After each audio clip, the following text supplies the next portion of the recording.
Assalamualaikum warahmatullahi wabarakatuh. Waalaikumsalam warahmatullahi wabarakatuh. Alhamdulillahirabbil alamin wassalatu wassalamu ala asrofil anbiya'i wal mursalin wa ala alihi washabihi ajmain amma ba'du.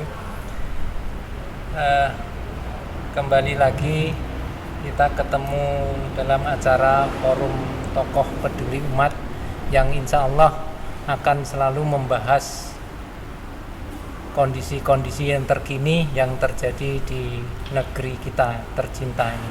Dan alhamdulillah siang hari ini kita akan mengangkat tema refleksi 77 tahun Indonesia Merdeka. Karena memang ini masih di bulan Agustus dan baru saja negeri kita ini mengadakan perayaan kemerdekaan yang ke-77 tahun. Dan tentunya di usia yang 77 tahun ini sebagai gambaran seorang manusia itu berarti sudah merangkak menjadi tua, kita 77 tahun. Dan alhamdulillah juga sudah hadir di tengah-tengah kita dua tokoh ya, yang nanti insya Allah akan membahas dari sisi bagaimana kondisi perpolitikan kita di negeri ini dan juga mungkin kondisi sosial kemasyarakatan di negeri kita ini.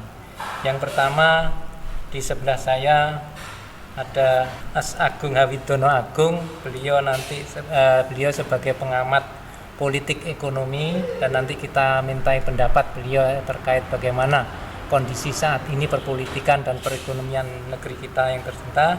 Dan kedua Mas Dr. Dodi ya, beliau juga sebagai pengamat sosial kemasyarakatan dan nanti bagaimana ya kondisi sosial di negeri kita setelah 77 tahun Indonesia Merdeka ini, apa harapannya, bagaimana setelah 70 tahun lebih kita merdeka, apakah sudah sesuai dengan harapan para pendiri atau founding father kita atau malah mungkin lebih jauh lagi. Bagaimana kondisinya nanti kita coba gali ya dari. Ya, kita mulai saja nih acara kita pada hari ini. Kita ke Mas Agung dulu. Ya, ini bagaimana ini kondisinya Mas Agung? Ini tentang kondisi merefleksikan atau melihat cermin dari 77 tahun ya setelah kita merdeka dulu, memerdekakan diri dari penjajahan fisik ya. Yang diharapkan mungkin setelah 70 tahun ini kita bisa sejahtera masyarakatnya, dan tapi kondisinya saat ini seperti apa? Monggo sebagai pengamat politik ekonomi sekalian nanti mungkin bisa jenengan sampaikan. Monggo. Bismillahirrahmanirrahim. Assalamualaikum warahmatullahi wabarakatuh. Alhamdulillah rabbil alamin, salatu wassalamu ala Rasulillah wa ala alihi washabihi wa mawalah. Terima kasih kesempatan yang diberikan kepada saya. Ya, yang pertama ya, bagaimanapun ya kondisi yang ada di negeri ini, tetap kita patut syukuri ya, bahwa atas berkat rahmat Allah ya, yang maha kuasa, kita sebagai rakyat Indonesia itu telah diberi nikmat, yakni nyahnya penjajahan secara fisik ya kepada bangsa Indonesia ini, kepada negara Indonesia ini yang kita cintai. Dan tentu syukur itu ya terus kita gelurakan ya, kita jaga supaya Allah Subhanahu wa taala menambah nikmat tersebut. Jangan sampai kita tidak mengakui ya hal ini sehingga kita menjadi orang-orang yang kufur terhadap nikmat Allah Subhanahu wa taala. Syukur yang seharusnya dimiliki oleh seorang muslim sebagai insan yang bertakwa adalah bagaimana kita itu mengisi kemerdekaan ini dengan mengerahkan segenap potensi yang Allah Subhanahu wa taala karuniakan kepada kita secara pribadi, sebagai sebuah keluarga, sebagai sebuah warga masyarakat, dan siapapun yang diberi nikmat oleh Allah Subhanahu wa taala, bil khusus ya para pemimpin, wakil-wakil rakyat, TNI dan juga Polri ya, serta ya para seperangkat pemegang apa namanya di yudikatif ya, ada jaksa, ada hakim ya, itu hendaknya mensyukuri nikmat kemerdekaan ini dengan apa ya, dengan takwa kepada Allah Subhanahu wa taala ya. Yakni bagaimana setelah kita itu terbebas dari penjajahan ya, manusia yang pada waktu itu kita tahu adalah ada penjajahan di Indonesia, ada penjajahan Portugis, ada penjajahan Belanda ya, bahkan hampir-hampir ada penjajahan Inggris ya, tapi tidak jadi, alhamdulillah. Nah itu kita isi bagaimana yang setelah kita keluar secara fisik ya, mereka tidak menjajah lagi di Indonesia ini, maka secara hukum ya, secara politik, secara ekonomi ya, itu ada kemandirian ya. Bahkan nanti juga secara sosial budaya ya, barangkali nanti akan lebih banyak dibahas oleh Pak Dokter ya. Kita harus ada kemandirian ya. Kemandirian apa ya? Kemandirian yang pertama, kalau itu berkaitan dengan teknologi ya, ilmu ya, ilmu murni ya, maka ya mestinya kita bisa lahirkan dari kader-kader warga negara Indonesia ini belajar di mana saja ya. Dia bisa belajar ilmu pertambangan di mana saja yang maju ini, mana misalnya Amerika atau dulu ada Rusia misalnya, ya tidak ada masalah. Itu belajar bisnis di Cina misalnya ya tidak ada masalah itu, sehingga ilmunya kemudian kita aplikasikan di sini. Yang kedua,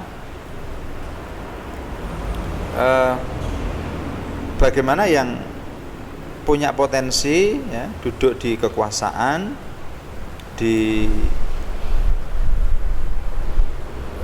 legislatif ya, itu mensyukuri kemerdekaan tersebut dengan cara mengatur ya, hukum atau membuat hukum di Indonesia ini sesuai dengan hukumnya Allah Subhanahu wa taala, atau menyelesaikan masalah manusia ini menurut solusi dari penciptanya manusia.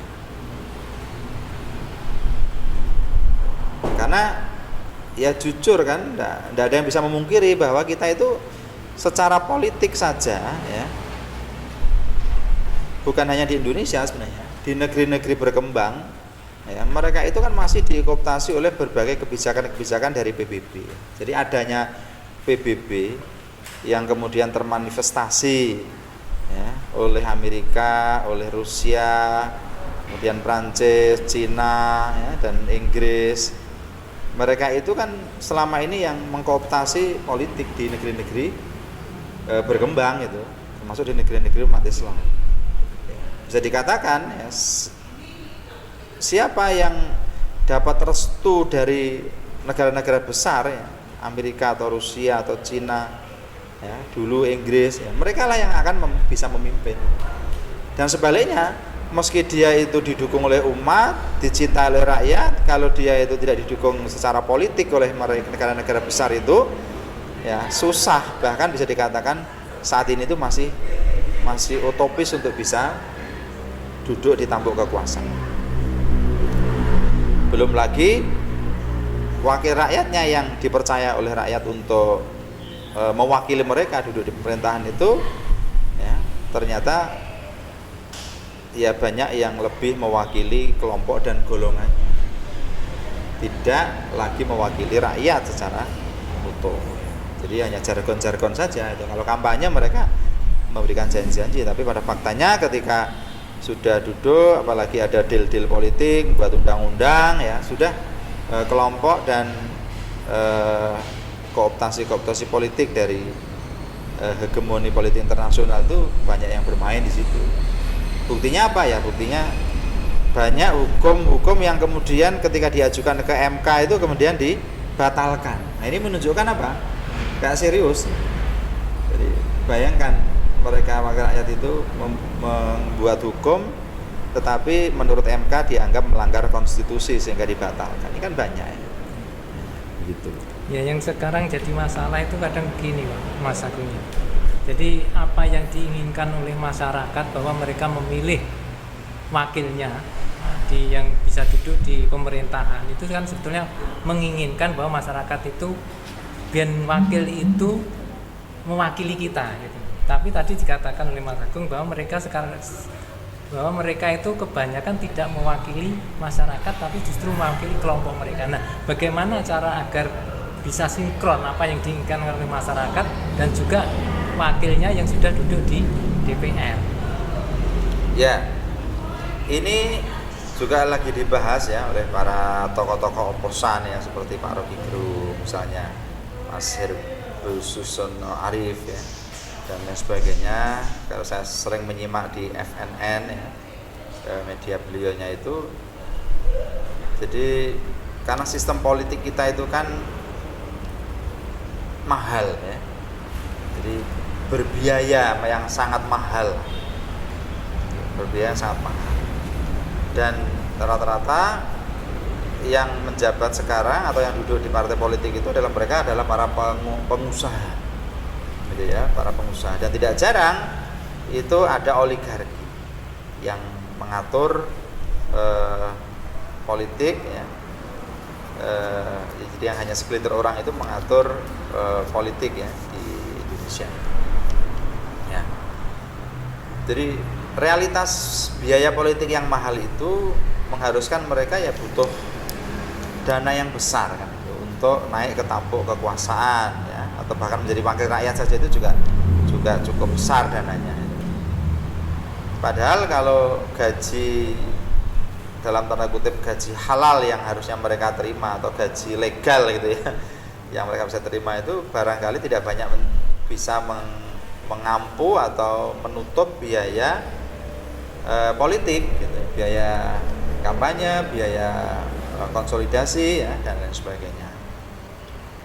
Dari situlah secara hitung-hitungan di luar kepala saja itu sudah tidak masuk gitu kan, kalau partai politik harus hanya memikirkan rakyat saja.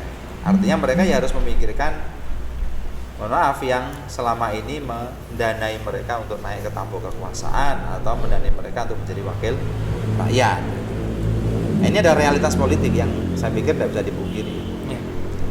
Jadi karena dengan kondisi perpolitikan yang seperti itu sehingga mereka mau tidak mau harus memikirkan kelompoknya. Ya, makanya sistem politik seperti itu harus dirubah.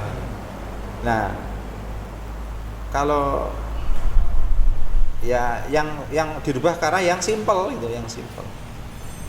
Jadi kita bisa mencontoh lah ya, bagaimana para tokoh-tokoh Islam dulu itu mereka dicintai oleh rakyatnya ya. Kemudian bahkan mereka itu tidak banyak yang haus kekuasaan ya, tapi mereka dalam tanda kutip didorong, dipaksa-paksa untuk berkuasa. Seperti kita tahu Sayyidina Abu Bakar ya, sepeninggal Rasulullah SAW itu kan didaulat untuk memimpin karena apa ya, beliau itu dicintai oleh Rasulullah ya, paling takwa, paling banyak pengorbanannya kepada umat ya, kedermawanannya itu sudah teruji. Nah, kalau sudah seperti itu, maka ndak kampanye pun mereka akan dipilih oleh umat. Ya, kalau sekarang ini kan rata-rata yang duduk di wakil rakyat itu masih muda, kemudian belum teruji ketokohannya, belum teruji keberpihakannya kepada umat, kepada rakyat ya, jasanya dan pengorbanannya itu kan belum teruji. Dan rata-rata mereka menampilkan dirinya itu dengan baliho, dengan pencitraan ya, survei-survei dan lain sebagainya. Nah, ini biaya yang mahal itu ya di situ. Ya, jadi dengan tadi bahwa menyatakan bahwa sistem politik yang mahal seperti sekarang ini yang menjadikan kondisi negeri ini seperti ini.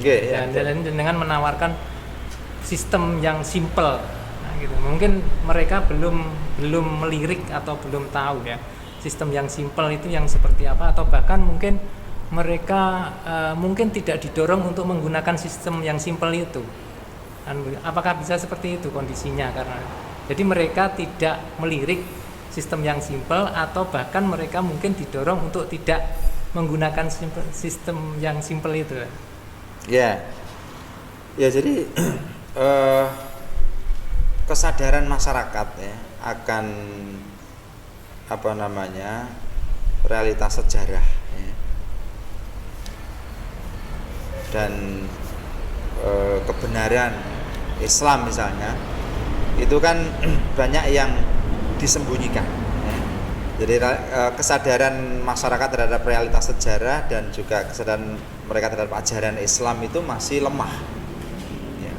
Dan juga selama ini banyak kebenaran sejarah ya, secara historis tentang Islam ya, itu banyak yang disembunyikan, ditutup-tutupi bahkan, atau sekarang ini tidak jarang dikriminalisasi.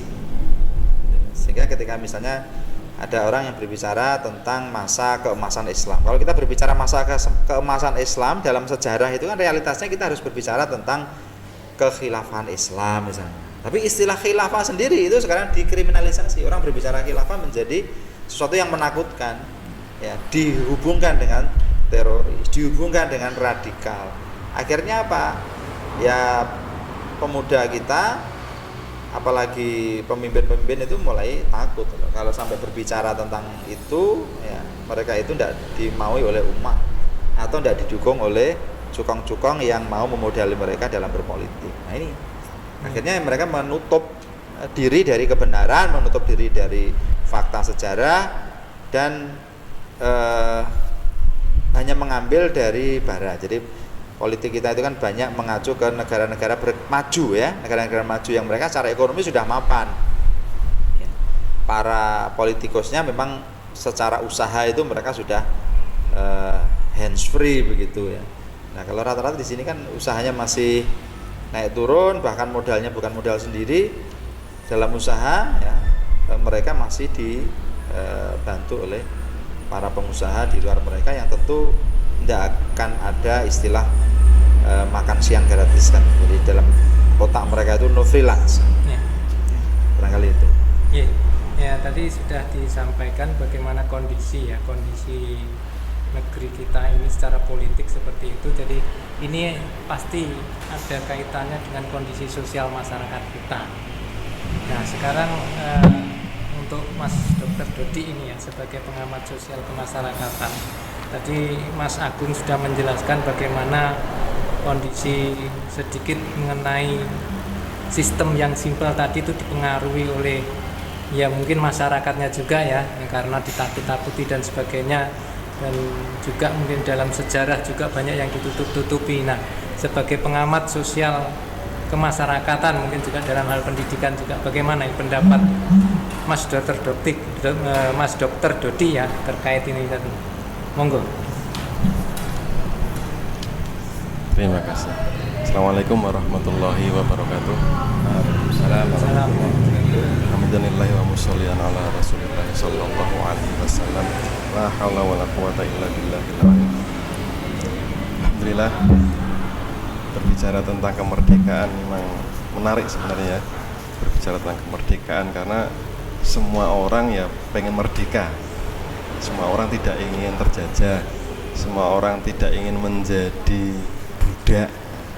Pengennya itu ya merdeka, mandiri, bebas, freedom, nah bahasa Inggrisnya ya gitu. Nah, ini memang suatu hal yang menjadi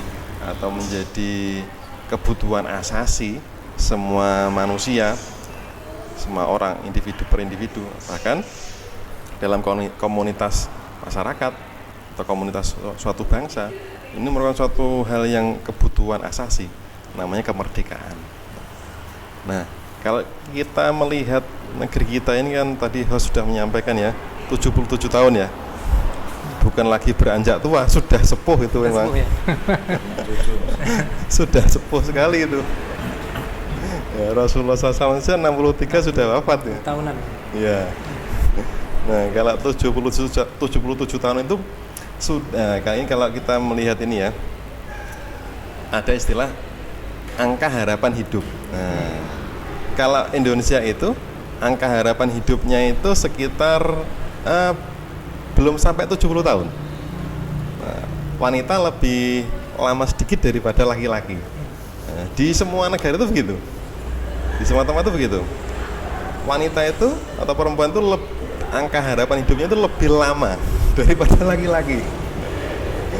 Ini memang ya menarik juga ya.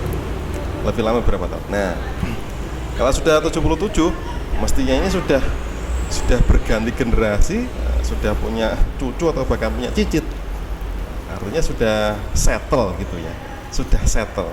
Kehidupan itu sudah settle. Nah, makanya harapannya kan seperti itu. Nah, coba kalau kita ini tadi saya sampaikan sama Mas Agung tadi dengan politik, ekonomi. Nah, coba saya mau sharing lah gitu, menyampaikan sedikit kompilasi tentang kehidupan sosial kemasyarakatan. Ya memang ini tidak terlepas dari politik dan ekonomi, itu selalu terkait ya dengan politik dan ekonomi yang ada di suatu masyarakat, suatu bangsa, suatu negara. Nah, jadi kalau sedikit ya kita lihat tentang kemerdekaan itu kan kalau dalam bahasa Arab itu istiqlal atau hurriyah. Nah, kalau di Jakarta ada Masjid Istiqlal ya. Salah sudah pada pernah ke sana ya, Masjid Istiqlal gitu. Nah, ini kan masjid yang artinya kemerdekaan. Itu inspirasi karena Indonesia telah merdeka secara penjajahan militer, secara fisik, maka kemudian ada masjid yang menjadi simbol kemerdekaan namanya Masjid Istiqlal gitu. Meskipun katanya yang mendesain itu arsiteknya itu bukan muslim gitu. Katanya sih begitu. Nah, kalau secara sosial ini ya kita akan coba melihat beberapa sisi ya, Coba kita lebih ke depan lagi kalau melihat misalnya dalam pembukaan UUD 45. Nah, pembukaan UUD 45 di alinea 3 dan 4. Nah, kita coba melihat lagi. Ada banyak yang lupa gitu ya. Kalau alinea yang 3 nih misalnya atas berkat rahmat Allah yang Maha Kuasa. Atas berkat rahmat Allah yang Maha Kuasa dan dengan didorong oleh keinginan luhur supaya berkehidupan kebangsaan yang bebas. Kalau dalam alinea yang keempat, maka itu ada atau disampaikan tentang tujuan kemerdekaan Indonesia itu melindungi segenap bangsa Indonesia ya, itu yang pertama. Yang kedua, memajukan kesejahteraan umum. Yang ketiga, mencerdaskan kehidupan bangsa. Yang berikutnya, ikut melaksanakan tertiban dunia yang berdasarkan kemerdekaan dan seterusnya. Nah, kalau kita melihat di dalam pembukaan UUD 45 seperti itu, sekarang kita tarik lagi secara kehidupan sosial kemasyarakatan yang sudah 77 tahun atau ya tadi sudah mbah-mbah gitu ya. Kita coba melihat dari sisi sosial. Misalnya aja yang pertama keamanan. Ini saya cuma mengkompilasi data aja. Kan banyak bisa browsing sendiri ya, zamannya internet ya. Nah, misalnya ini datanya polisi dari kepolisian ini. Tahun 2020 ada masalah keamanan ada 247.000 seperempat juta tindak pidana atau kejahatan kriminalitas. 1 tahun itu. 1 tahun. Hampir seperempat juta. Coba 1 tahun kan 365 hari. Begitu ya. Bagi aja sendiri. Hampir tiap hari. 2 hari sekali. Bukan 2 hari sekali. Nggak sampai. Seharinya itu hampir 1000. Iya. Iya kan? Hampir 1000 kejahatan, coba bayangkan. Mana ini yang katanya melindungi segenap bangsa Indonesia, melindungi keamanannya, melindungi dari kehormatannya. Lah kalau kayak gini seperti ini, nah, ternyata tertinggi itu di Sumatera Utara, kemudian Jakarta, Jawa Timur lah, Jawa Timur nomor 3. Nomor 3 bahwa kriminalitasnya itu tinggi. Nah, atau juga yang lain lah, misalnya ada 1.800 orang yang bunuh diri tiap tahun. Masya Allah, bunuh diri nih, suicide 2016. Nah, itu ya, keamanan. Masalah korupsi, ini sisi yang lain. Tadi sudah disampaikan oleh Mas Agung dari sisi politik ya. Ini saya tambahin sedikit nih. Ada survei juga ini, karena kan sekarang banyak survei, apalagi kalau mendekati pemilu ya. Survei-survei dari berbagai lembaga kan banyak. Nah, ini surveinya juga ini terkait dengan korupsi itu, DPR itu dinobatkan sebagai number one lembaga terkorup ya di Indonesia ini dari survei itu. Survei tahun berapa itu? 2020. 2020. Baru kemarin ya, 1,5 tahun yang lalu. Number one tuh DPR. Berarti bergeser ini udah. Dulu kan pernah Kementerian Agama ya? Iya, ada pergeserannya. Ada pergeseran. Kemudian yang nomor 2 itu Pemda, pejabat Pemda, termasuk kepala daerah. Nah itu. Yang ketiga itu pejabat pemerintahan pusat di pusat. Yang keempat polisi. Polisi. Nah, sekarang lagi ramai ini ya. Iya. Nah ini apa namanya Sambo ini ya. Nah, Sambo ini ternyata begitu. Ada surveinya ternyata seperti itu. Survei tahun 2020. Nah ini ada kasus di kepolisian tahun 2022 yang tidak seperti itu. Bahkan katanya wakil KPK sendiri loh. Katanya wakil kepala Komisi Pemberantas Korupsi, ada 429 kepala daerah itu yang terlibat korupsi. Bayangkan. Berarti benar surveinya ini. Masya Allah. Indonesia itu kan ada sekitar 570-an kalau nggak salah kabupaten kota se-Indonesia. Lah 429 berarti kan ya 2/3. Loh, ini gimana ini? Gitu kan? Korupsi itu. Nah, itu dua sisi itu. Berarti ini tadi ada hubungannya dengan apa yang disampaikan oleh Mas Agung ini, ya, Mas Dokter ya, terkait dengan apa sistem yang apa tadi mahal ya. Jadi bagaimana untuk menjadi apa kepala biaya kepala daerah itu harus menggunakan harus memakai biaya yang mahal tapi terus tersangkut korupsi. Ini hampir 429 kepala daerah. Ya, baliknya tadi itu. Mau baliknya duit itu tadi itu. Membalikan duit dari pengusaha tadi ya. Nah, sisi yang lain lagi ini karena biar apa namanya kelihatan gitu. Apakah ini sudah merdeka apa belum? Pendidikan misalnya. Angka putus sekolah banyak ini. Ada 75.000 tahun 2021 ini. Bahkan di Jakarta. Iya. Angka putus sekolah ini banyak sekali karena memang tingkat ekonomi itu mempengaruhi lamanya sekolah. Kalau sudah semakin makmur, sekolahnya makin lama. Sampai kuliah terusnya ekonominya rendah, ya tentu putus sekolah itu menjadi suatu potensi yang besar. Dan katanya UNICEF itu lembaga PBB yang ngurusin tentang masalah anak-anak. Itu ada sekitar 4,1 juta usia 7 sampai 18 tahun itu yang gak sekolah. Nah, terus gimana mau pinter? Gimana mau katanya seperti dalam pembukaan UUD 45 tadi itu mencerdaskan kehidupan bangsa? Wong sekolahnya aja enggak. Kan gitu ya. Mau sekolah mahal juga. Sekolah juga mahal meskipun bos ini ya. Yang lain-lainnya ini. Sekolah bermutu mahal. Sekolah. Yang bermutu. Bos itu untuk yang tidak. Sekolah-sekolah yang. Iya. Jadi sampai seperti itu.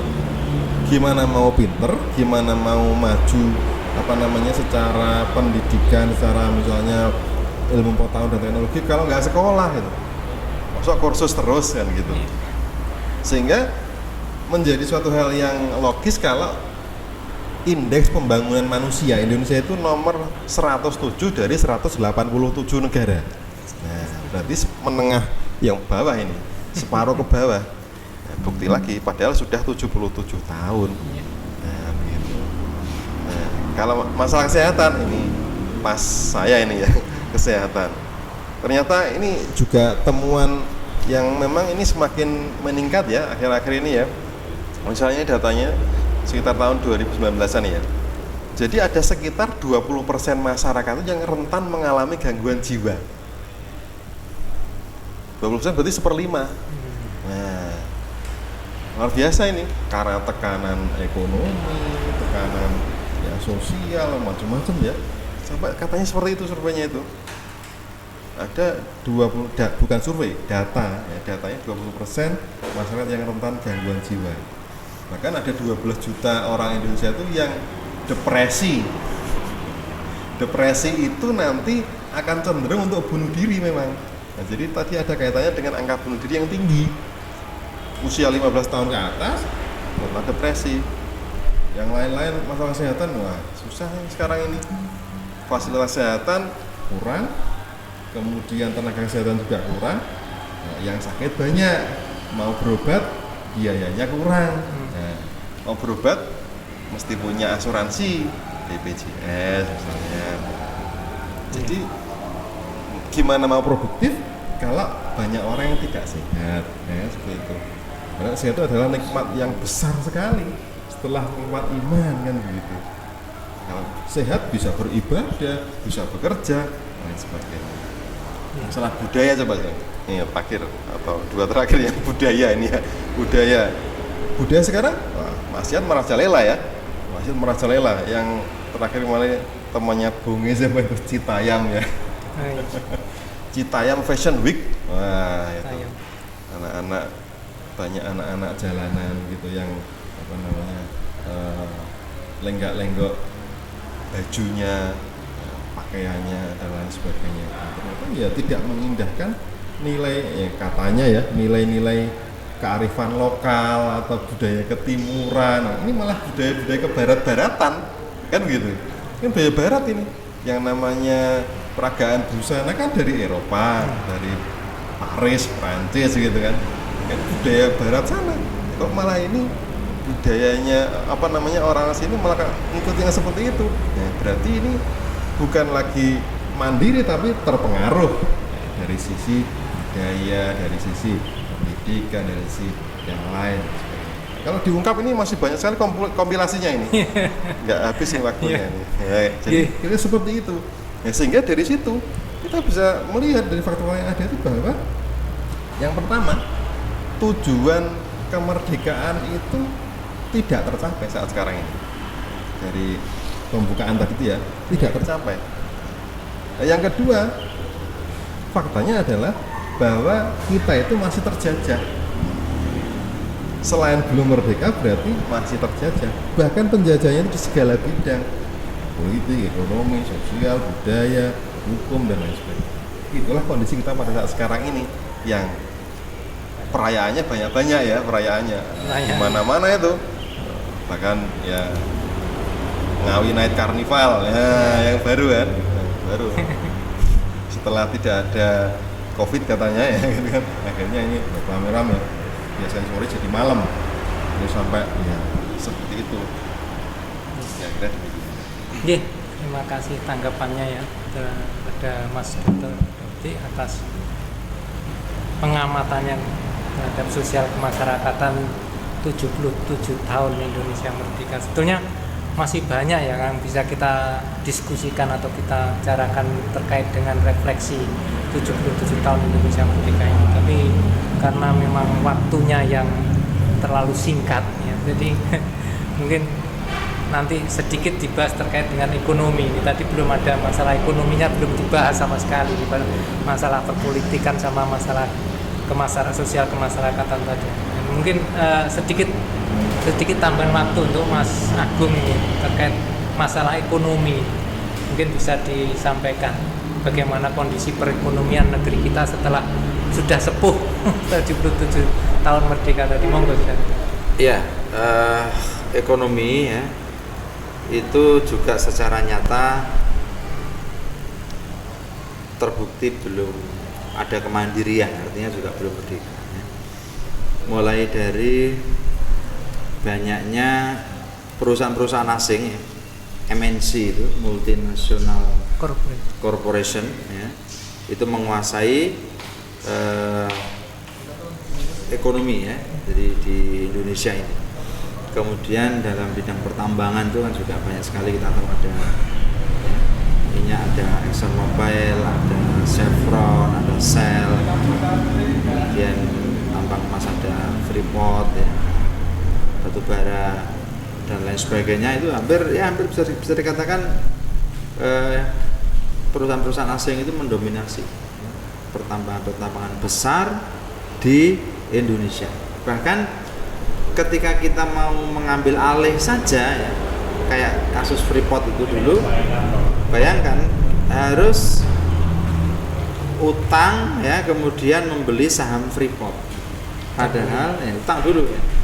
Nah, padahal waktu itu kan ada informasi bahwa ya di tahun 2021 ya itu otomatis kontrak karya Freeport kan berhenti, selesai, dan akan kembali tanpa sahamnya kita beli atau tanpa kita harus mengeluarkan uang.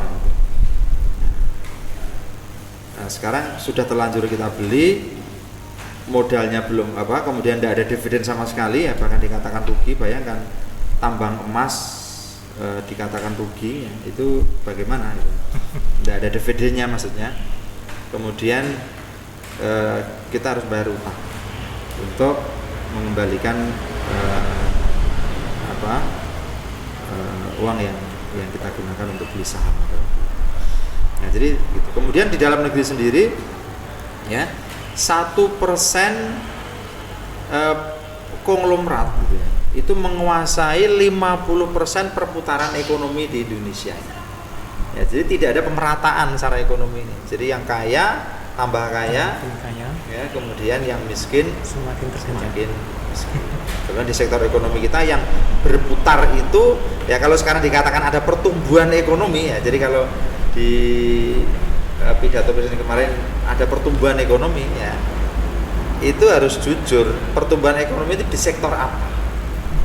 Kalau pertumbuhannya di sektor non real ya sama dengan bohong ya. Artinya rakyat yang susah semakin susah. Tadi dikatakan kemiskinan tambah, kemudian putus sekolah tambah ya, orang stres tambah ya.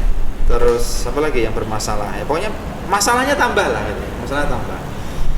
Nah, sedangkan ekonomi sektor non real yang sekarang ada kayak ada trading ya, kemudian perputaran uang di pasar modal, belum lagi yang baru ini ternyata ada bisnis judi yang luar biasa ya. Jadi perputaran uangnya di situ gitu. Perputaran uangnya itu di bisnis hitam ya, perjudian, prostitusi, dan itu ternyata dibackingi oleh para jenderal yang qadarullah ya, kebobrokan mereka terungkap atas kasus yang mereka tidak duga munculnya ya, karena masalah sepele, karena masalah hubungan yang menjijikkan. Ya, itu membongkar kasus kemana-mana. Ini luar biasa sekali ya. Bayangkan ada 83 anggota Polri diperiksa ya, bahkan dan kemungkinan masih bisa bertambah. Ya, masih bisa bertambah yang sudah diamankan ya, karena ada hubungannya dengan pelaku kriminalitas ataupun minimal pelanggaran kode etik, itu kan sudah menunjukkan. Dan itu para jenderal loh, dan mereka itu duduk di pos-pos yang strategis ya, terutama Pak FS sendiri kan. Ya, jadi luar biasa itu. Ekonomi kita masih dalam penjajahan ya, perusahaan asing. Di politik kita penjajahan negara besar ya, lewat yang legal lewat tangan PBB, yang tidak legal ya lewat kaki tangan penguasa, kaki tangan penjajah ya, yakni para penguasa yang menjadi agen komprador. Secara politik begitu, secara hukum kita itu masih banyak menggunakan hukum-hukum warisan Belanda, yang dirubah itu baru sedikit ya. Barangkali itu. Ya, terima kasih atas tanggapannya ya terkait dengan ekonomi negeri kita saat ini, dan demikianlah kondisinya ya, kondisi bagaimana dilihat dari sudut pandang politik, ekonomi, sosial, kemasyarakatan. Ternyata apa yang dikatakan Mas Dr. Dodi tadi, bahwa tujuan kemerdekaan itu belum tercapai, dan sekarang kondisi kita itu tetap masih terjajah walaupun tidak secara fisik, tapi di segala lini, di segala bidang itu memang masih terjajah. Artinya kalau kita melihat kondisi yang seperti ini, berarti ada sesuatu yang masih salah ini. Sudah sepuh 77 tahun, tetapi ternyata kondisi kita itu carut marut dari sudut pandang apapun. Nah, monggo sebagai penutup ya, Mas Dodi maupun Mas Dr. Dodi maupun Mas Agung, sebagai kalimat penutup dari panjenengan semua, mungkin ada solusi atau apa yang bisa disampaikan. Monggo silakan. Baik. Jadi yang pertama itu terjadi penyimpangan dari makna kemerdekaan itu sendiri. Nah, kemerdekaan itu oleh bangsa kita yang mayoritas itu dimaknai sebagai kebebasan ala barat. Nah, kebebasan ala barat yang sekuler, yang memisahkan kehidupan agama, wahyu dari Tuhan, dari Allah, dengan pengaturan kehidupan bermasyarakat bernegara. Sehingga ada bebas, ada 4 kebebasan yang utama itu ya. Kebebasan berpendapat, kebebasan kepemilikan, kebebasan individu, kebebasan beragama, yang itu bebas sebebas-bebasnya, tidak mau terikat, tidak mau diatur oleh Sang Pencipta. Nah, sehingga ketika terjadi penyimpangan pemaknaan terhadap kemerdekaan seperti itu sudah terus sampai 77 tahun ini, maka harus ada pemaknaan ulang terhadap arti dari kemerdekaan, yaitu dengan menghamba kepada Allah Subhanahu wa taala dan taat kepada semua yang telah diperintahkan, apa yang dilarang oleh Allah, semuanya diikuti. Nah, baru nanti akan terwujudlah kemerdekaan itu, karena kita tidak tergantung kepada manusia, tapi kepada Allah Subhanahu wa taala yang telah menciptakan kita, yang telah memberikan kepada kita hidup, memberikan kepada kita rizki, memberikan kepada kita macam-macam. Dengan begitu kita akan menjadi benar-benar merdeka dan ya luar biasa. Terima kasih. Dari Mas Agung sebagai kalimat penutup terkait ini tadi. Ya, jadi solusinya mestinya kita itu punya seperangkat undang-undang ya, yang mendasar dan mampu memberikan solusi secara menyeluruh. Karena undang-undang kita ini ya, lahir ya di zaman kemerdekaan itu kan terlihat dipaksakan ya. Artinya apa yang dulu sudah dibuat oleh para ulama saja kemudian dirombak dalam waktu berapa hari itu ya. Misalnya kayak Pancasila itu kan dirombak ya, apa yang rumuskan oleh para ulama itu dirubah dalam waktu berapa hari ya. Jadi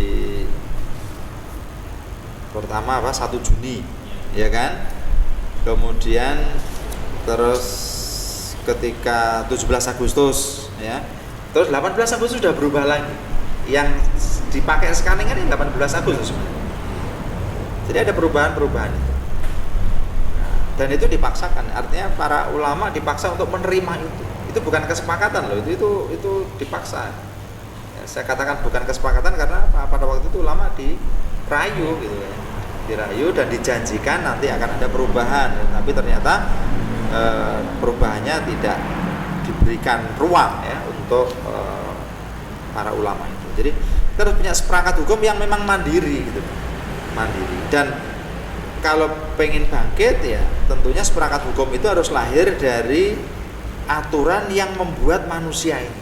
Jadi kita itu hidup menurut maunya pencipta. Jangan kita itu mengatur diri kita semau diri kita, semau gue. Ya. Karena sekarang ini yang terjadi kan semau gue, semau yang memodali gue kan gitu. Jadi seperangkat hukum itu harus mandiri. Kemudian bentuk kemandirian itu ya tidak lagi bersama PBB, karena PBB itu sejak didirikannya saja itu sudah cacat gitu. PBB itu kan didirikan dari awalnya kan keluarga Kristen internasional ya, dari negara-negara Eropa ya. Mereka memaksakan kesepakatan di antara negara-negara Kristen itu, termasuk pada waktu itu kekhilafahan yang di Turki Utsmani itu dipaksa untuk meninggalkan ajaran Islam, dakwah dan jihad ya. Baru mereka bisa bergabung dalam LBB atau PBB pada awalnya ya. Jadi PBB itu menjadi alat legal untuk mengkooptasi negara-negara berkembang ya. Alat legal itu, karena apa? Sesuatu yang tidak legal pun itu menjadi legal ketika sudah diputuskan oleh PBB. Apalagi ada resolusi Dewan Keamanan PBB, udah itu kayak Tuhan gitu. Dan negara-negara berkembang takut untuk mengganti itu. Termasuk perjanjian-perjanjian perdagangan internasional yang selama ini ya menguntungkan negara-negara maju. Bayangkan kita, contoh-contoh aja kemarin ya, kita punya produsen minyak sawit, ya kan? Kita tuh produsen minyak sawit, tapi kita tidak bisa menjual sawit di dalam negeri itu sesuai dengan keinginan masyarakat. Bahkan masyarakat sendiri banyak yang antri minyak, emak-emak antri minyak.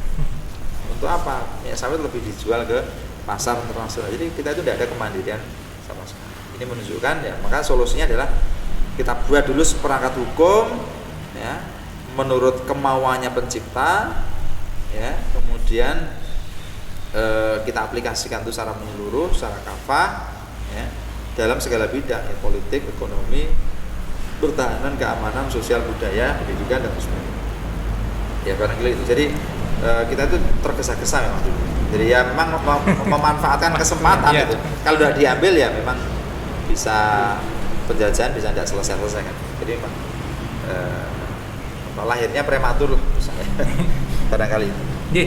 Ya demikian tadi ya apa yang disampaikan oleh Mas Agung dan Mas Dr. Dodi terkait dengan refleksi 77 tahun Indonesia Merdeka, di mana beliau menyatakan bahwa dengan kondisi carut marutnya negeri kita ini baik di segala bidang itu ya, itu harus ada makna kemerdekaan yang hakiki ya. Bagaimana merdeka itu adalah diatur oleh aturan yang menciptakan manusia. Jadi kemerdekaan itu harus dimaknai ulang, bukan hanya merdeka secara perayaan saja, tetapi bagaimana merdeka kita itu adalah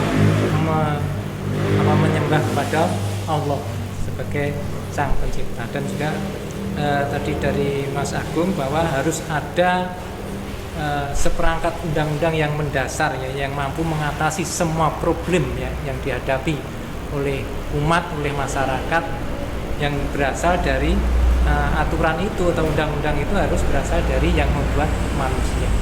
Ya memang betul, karena bagaimanapun juga contohnya pabrik Yamaha itu pasti akan mengeluarkan juga aturannya, buku manual booknya itu pasti dari Yamaha juga. Nggak mungkin dia memakai manual booknya Honda kan gitu. Manusia juga harus seperti itu, karena manusia itu diciptakan oleh Allah. Allah itu sudah menurunkan aturannya, ya berarti kita hidup sesuai dengan aturannya Allah. Ya, demikian, terima kasih Mas Agung dan juga Mas Dr. Dodi atas kehadirannya dalam forum Tokoh Peduli Umat. Semoga kita bisa ketemu lagi dalam forum-forum yang sama di bulan-bulan ke depan, dan tentunya dengan pembahasan yang lagi ngetren ya. Demikian dari kami, semoga ada manfaatnya. Billahi taufik wal hidayah. Wassalamualaikum warahmatullahi wabarakatuh. Waalaikumsalam.